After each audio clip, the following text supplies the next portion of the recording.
Kindiki to make his remarks. Which one do you start?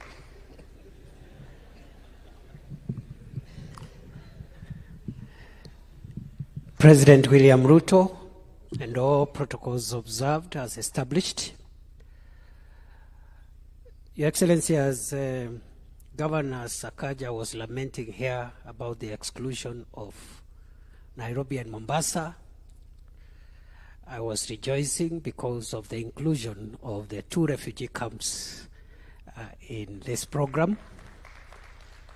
That is the camps in Dadaab and Kakuma, which were not part of the program phase 1 and which are now part of the program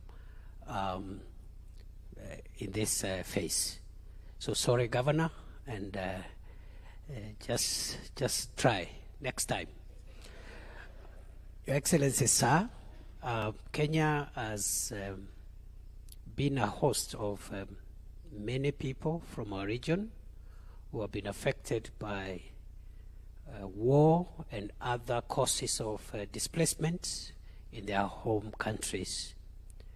These friends of ours from other countries have stayed with us for many years, over 3 decades, since the early 1990s. And therefore, Kenya remains as one of the most successful host countries in the world among the refugee communities. I want to thank the UNHCR and other partners and other countries of the world that have supported us even as we host these people for this long. It has been a difficult journey, and proudly for our country, I think we have done a good job, because it's not easy to host the size of the refugee community that we have, the load that we have. At the moment, 700,000 refugees are here in this country, in Dadaab and Kakuma. And this is the spirit of burden sharing in the world as opposed to burden shifting.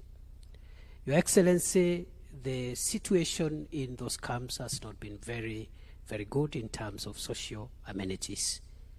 And that is why, therefore, we really appreciate the input of CUSP 2 to inject support to upgrade the social amenities in our refugee camps, transform them from camps to integrated settlements where host communities and refugees can live in dignified environment. And so as we improve the amenities in the camps and turn them into settlements, we will also be taking care of the host communities there, so that we don't create disparities in terms of standards of living and conditions of living between the refugees and the surrounding host communities.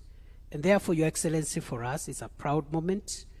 This shows, this will help us as a country to be able to comply with our obligations under the United Nations Convention on the Status of Refugees of 1951 and its protocol, as well as the OAU Convention on governing specific aspects of refugee problems in Africa, as well as our own Refugees Act of 2021, which now is operational. We just gazetted last month the Refugees regulations to operationalize the Refugees Act, and that is what gives the legal framework for what we are doing here. So in a nutshell, Your Excellency, it's a proud moment for us, and we hope that the implementation of the Shirika plan, which will transform these camps into integrated settlements for refugees and host communities, will go a long way in giving dignity